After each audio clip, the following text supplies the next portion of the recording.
안녕하십니까. 엄마의 마음 열기 첫 번째 만남입니다. 오늘 저와 여러분이 함께 나눌 주제는 일과 목적지에서 시작하라입니다.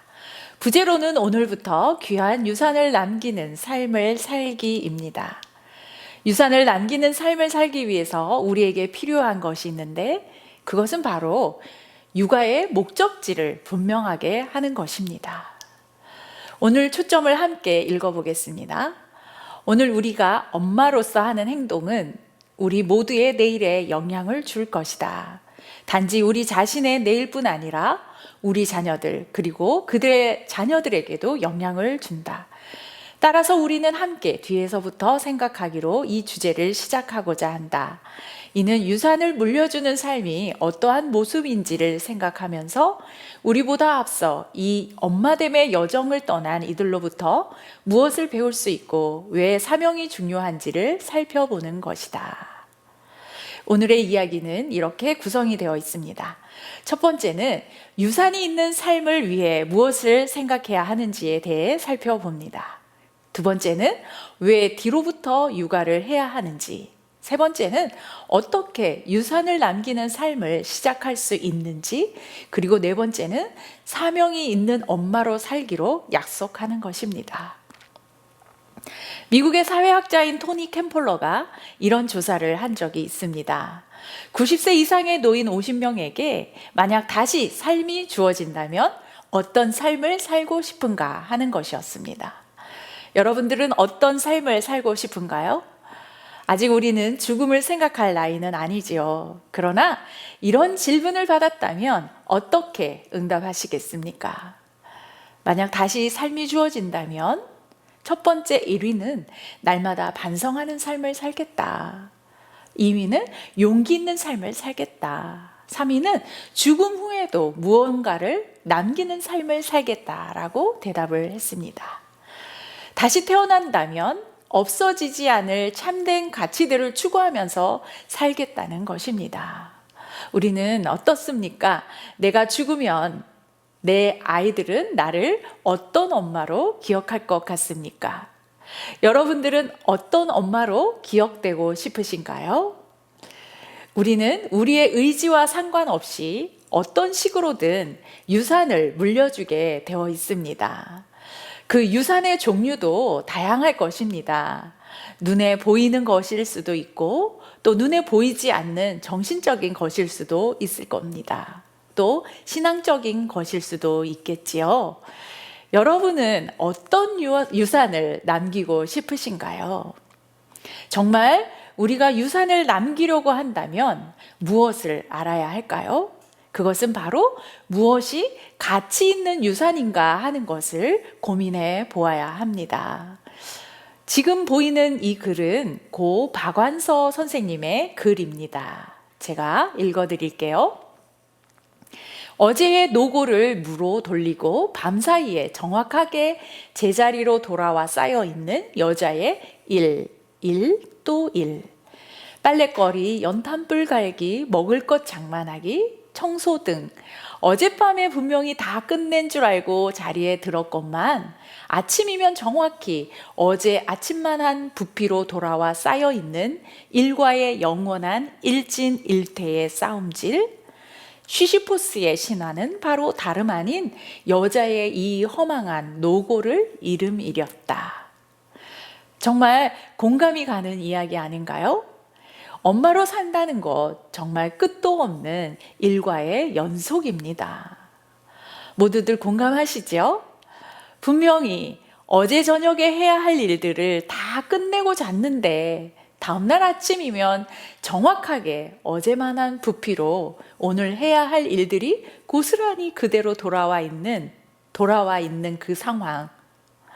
전 아이들이 다 컸는데도 이 상황은 늘 변하지 않는 것 같습니다. 자녀 양육이 한창인 우리 엄마들의 일과는 어떠신가요? 우리 3040 엄마들은 아침에 일어나면 아이 밥 먹이고 남편 출근시키고 유치원 챙기고 숙제 봐주고 학원 챙기고 간식도 챙기고 책 읽어주고 어린 자녀를 키우고 있는 우리 3040 세대를 보내고 있는 엄마들은 정말 피곤하고 힘든 삶의 연속입니다. 이 모든 일을 어제 다 끝내고 잤다고 해서 오늘은 그 일을 안 해도 되는 일은 하나도 없습니다. 그럼에도 불구하고 저는 이러한 일들이 엄마의 사명이라고 표현하고 싶지는 않습니다. 사명이 있는 엄마로 사는 것, 즉 미셔널 맘이 되는 것은 결코 이런 일들을 효율적으로 잘하는 것을 의미하지는 않습니다. 진정한 의미에서의 엄마의 사명은 정신적이고 영적인 유산을 물려주는 삶이어야 합니다. 그렇다면 유산이 있는 삶을 살기 위해서는 어떻게 해야 할까요? 유산이 있는 삶을 살기 위해서는 다음과 같은 4가지 질문을 해보아야 합니다. 함께 보실까요? 나는 어떤 유산을 남기고 싶은가? 어떤 유산의 삶을 살고 싶은가? 나의 자녀들이 무엇을 기억하기 바라는가? 나의 자녀들이 어떤 사람이 되기를 원하는가? 나의 자녀들이 누구를 섬기기 원하는가? 여러분들이 가진 해답은 무엇인가요? 그래서 한번 우리 같이 이야기해 봅시다. 나는 어떤 유산의 삶을 살아야 할까? 또 나의 자녀들에게 어떤 유산을 남길 것인가? 잠시 눈을 감고 생각해 보십시오. 나는 나의 부모님으로부터 또는 나의 조부모님으로부터 어떤 유산을 받았는지, 나는 나의 자녀들에게 어떤 유산을 남기고 싶은지 한번 생각해 보십시오. 그리고 강의를 다 들으신 다음에 이 질문에 대한 답을 멤버북에 메모를 해 두셨다가 거룩한 수다에서 함께 나누어 보겠습니다. 그럼 이제 본론으로 들어가서 왜 육아를 뒤로부터 해야 하는지 살펴보겠습니다. 육아를 뒤로부터 한다는 말 들어보셨어요? 생소하시죠? 어떤 의미일까요?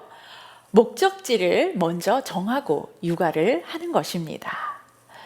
여기서 목적지는 2가지의 의미가 있습니다. 하나의 의미는 미리 나의 죽음을 앞당겨 두고 어떤 유산을 남길 것인가에 초점을 두는 것입니다. 우리가 만약 오늘 당장 죽는다면 나의 자녀들에게 어떤 유산을 남기겠습니까? 어떤 유언을 남기겠습니까? 죽음을 앞에 두고 공부를 잘하고 좋은 대학에 들어가고 멋진 배우자를 만나라, 돈을 많이 버는 성공한 사람이 되어라, 이런 유언을 남기시나요? 아니면 얘들아 행복한 사람이 되어야 한다, 몸과 마음이 건강하여라, 아니면 서로 사랑하여라, 아니면 예수님을 잘 믿는 사람으로 살아라. 여러분 어떤 유언을 남기시겠습니까? 죽음을 앞두었을 때 하는 말이 바로 그 사람이 생각하는 최고의 가치를 말해줍니다. 뒤로부터 하는 육아의 또 하나의 의미는 자녀를 양육함에 있어서 중요한 것은 내 아이가 자라서 어떤 사람이 되기를 바라는가 하는 그 목적지를 정하는 것입니다. 맘투맘에서는 우리 자녀들이 하나님 앞에서 어떤 사람이 될 것인가 하는 목적지를 먼저 설정하고 그에 따라서 뒤로부터 하는 육아를 하라고 합니다. 목적지를 정해야 오늘 어떻게 살아야 할지, 또 무엇에 가치를 두고 살아야 할지 고민할 수 있기 때문입니다. 이것이 바로 뒤로부터 하는 육아입니다. 내 자녀가 어떤 사람이 되었으면 좋겠는가, 훌륭한 의사가 되기를 바라는가, 또 좋은 선생님이 되기를 바라는가, 과학자가 되기를 바라는가, 아니면 돈을 잘 버는 사업가가 되기를 바라는가, 아니면 요즘 인기 많은 유튜버가 되기를 바라는가, 아니면 돈이 많지는 않아도 되지만 자기가 좋아하는 일을 하면서 행복하게 살기를 바라는가. 정말 우리가 하는 마더링의 최종 목적지는 어디여야 할까요? 우리 아이가 30세가 되고 40세가 되었을 때 어떤 사람으로 되어 있기를 바라시나요? 그래서 먼저 목적지를 설정해 보는 것입니다. 이 목적지가 정해지면 그 목적지에서 역산으로 스케줄링해서 내려오는 것입니다. 30대에 40대의 건강한 삶을 위해서는 어떤 일을 하며 살아야 할까? 대학에서는 무엇을 배워야 할까?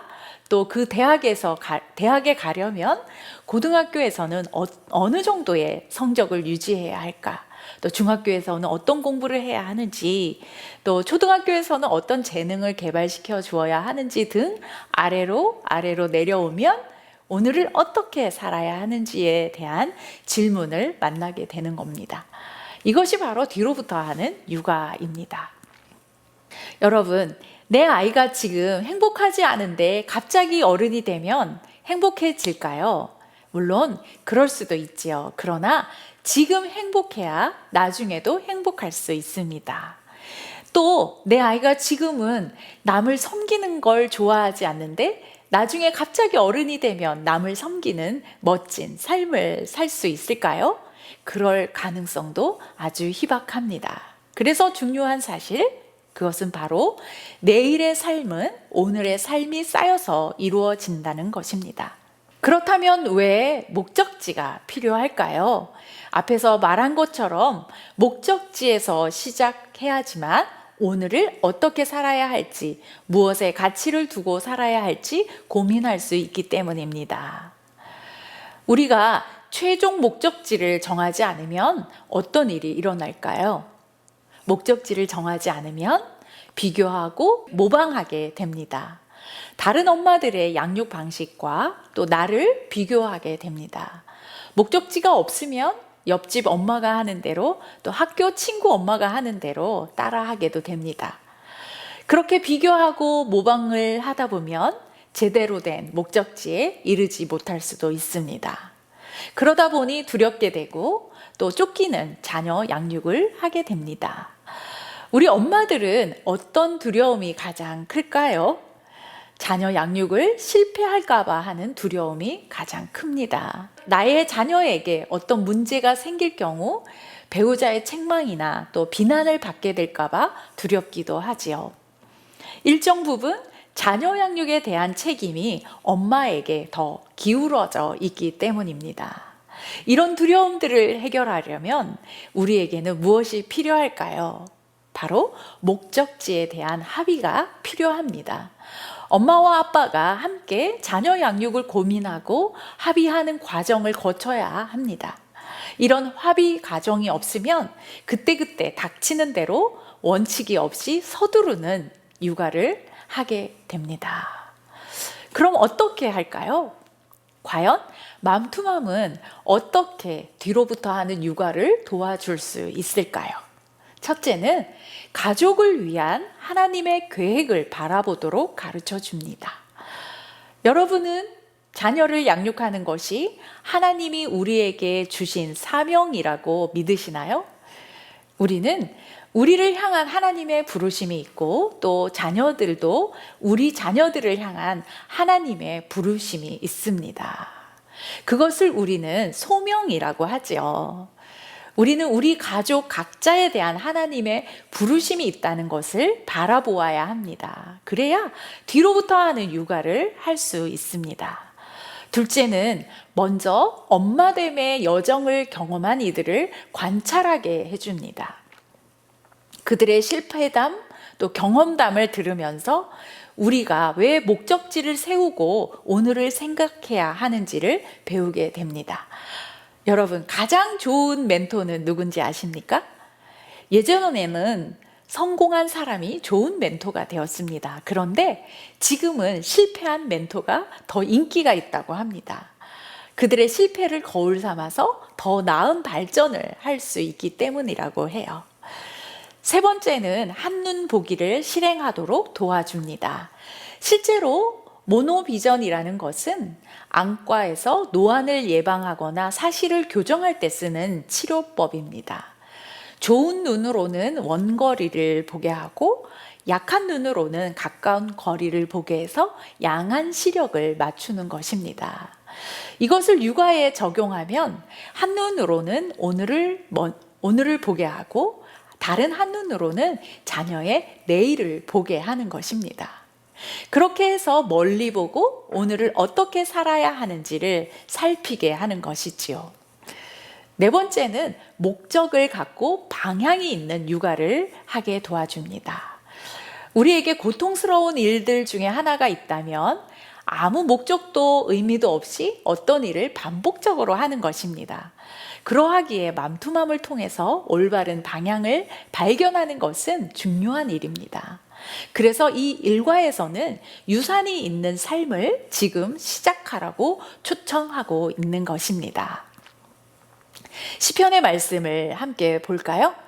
이는 그들로 후대 곧 태어날 자손에게 알게 하고 그들은 일어나 그들의 자손에게 일러서 그들로 그들의 소망을 하나님께 두며 하나님께서 행하신 일을 잊지 아니하고 오직 그의 계명을 지켜서 그들의 조상들 곧 완고하고 패역하여 그들의 마음이 정직하지 못하며 그 심령이 하나님께 충성하지 아니하는 세대와 같이 되지 아니하게 하려 하심이로다. 아멘. 대부분 부모들은 많은 돈을 들여서 학원을 데리고 다니고 이것저것 좋은 것을 다 가르쳐서 세상에서 성공하는 사람으로 가르치려고 합니다. 그런데 하나님의 마음은 우리와 다르시다고 하십니다. 가족을 위한 하나님의 계획은 후대에 태어날 다음 세대들에게 신앙을 물려주는 것입니다. 우리 여호수아의 말씀도 함께 볼까요? 만일 여호와를 섬기는 것이 너희에게 좋지 않게 보이거든 너희 조상들이 강 저쪽에서 섬기던 신들이든지 또는 너희가 거주하는 땅에 있는 아모리 족속의 신들이든지 너희가 섬길 자를 오늘 택하라. 오직 나와 내 집은 여호와를 섬기겠노라 하니. 아멘. 여호수아가 이 고백을 할 당시 상황은 어떤 상황이었을까요? 하나님의 은혜를 입은 백성들이 하나님보다는 이방신을 더 섬기고 하나님보다는 세상을 더 사랑하던 시대였습니다. 그러나 여호수아는 다른 사람들이 어떻게 살든지 상관없이 나와 내 집은 철저하게 오직 하나님만을 섬기겠다라고 말합니다. 정말 위대한 고백입니다. 우리도 우리 자녀들에게 하나님의 말씀만이 진리라고 유언처럼 말할 수 있기를 바랍니다. 그리고 여호수아 1장 8절과 9절과 같이 강하고 담대하시기를 바랍니다. 함께 읽어볼까요? 이 율법책을 내 입에서 떠나지 말게 하며 주야로 그것을 묵상하여 그 안에 기록된 대로 다 지켜 행하라. 그리하면 내 길이 평탄하게 될 것이며 내가 형통하리라. 내가 내게 명령한 것이 아니냐? 강하고 담대하라. 두려워하지 말며 놀라지 말라. 내가 어디로 가든지 내 하나님 여호와가 너와 함께 하느니라. 아멘. 이제 그러면 어떻게 유산을 남기는 삶을 살 수 있을까? 유산을 남기는 삶을 위한 지침을 함께 살펴보겠습니다. 유산을 남기는 삶은 엄마인 바로 나를 통해서 시작된다는 것을 기억합시다. 그래서 누가 중요할까요? 엄마인 내가 중요합니다. 나는 누구인가? 나는 건강한 사람인가? 나는 자녀 양육의 목적이 어디에 있는가 하는 것들을 점검해 보아야 합니다. 엄마가 건강해야 하나님이 원하시는 유산을 남길 수 있기 때문입니다. 둘째는 우리 자녀들이 부모로부터 사랑받고 있다는 것을 느끼게 해야 합니다. 사랑의 양동이를 풍성하게 채워 주어야 합니다. 누구에게나 채워져야 할 양동이가 있습니다. 자녀들은 부모로부터 사랑을 받고 있다고 느낄 때 부모가 하는 말에 순종할 수 있기 때문입니다.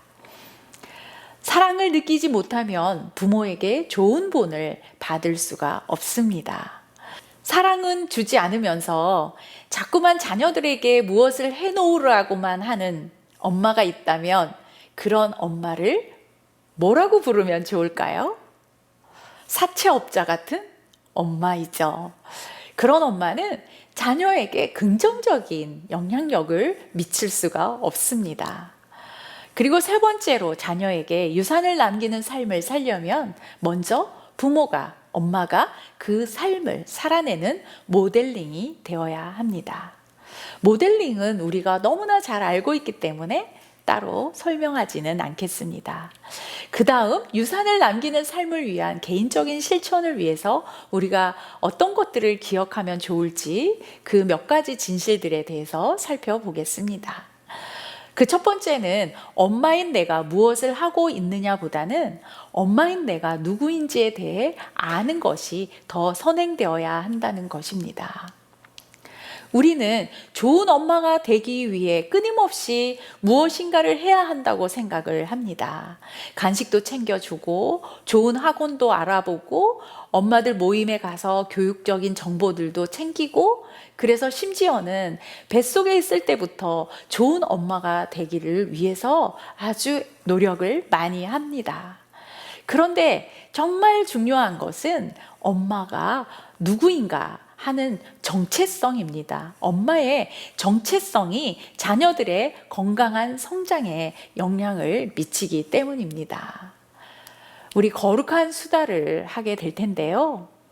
그 거룩한 수다의 질문 중에 이것이 있습니다.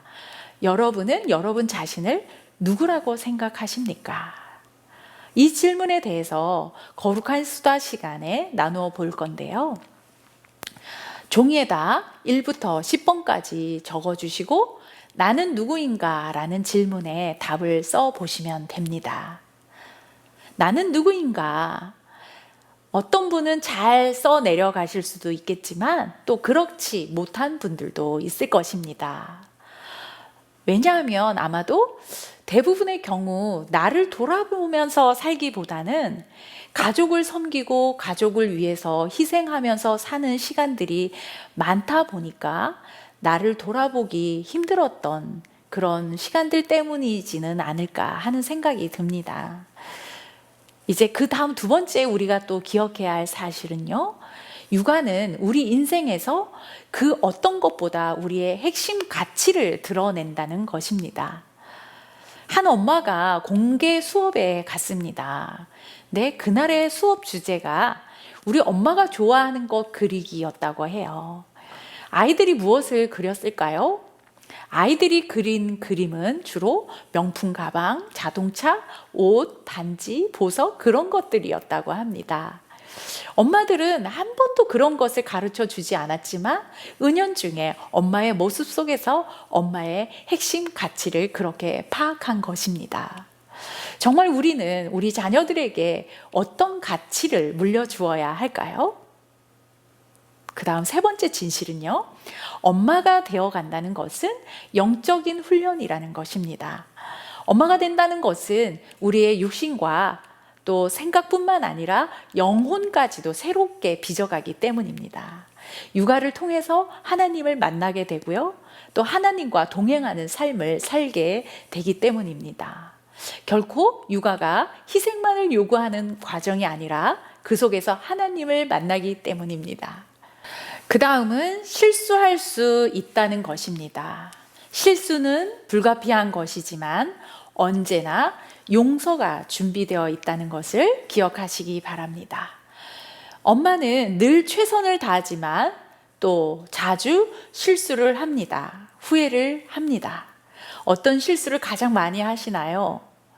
저의 경우에는 엄마처럼은 하지 말아야지 했는데 막상 엄마처럼 육아를 하고 있는 것을 발견하고는 했습니다. 또 언제 후회를 많이 하셨나요?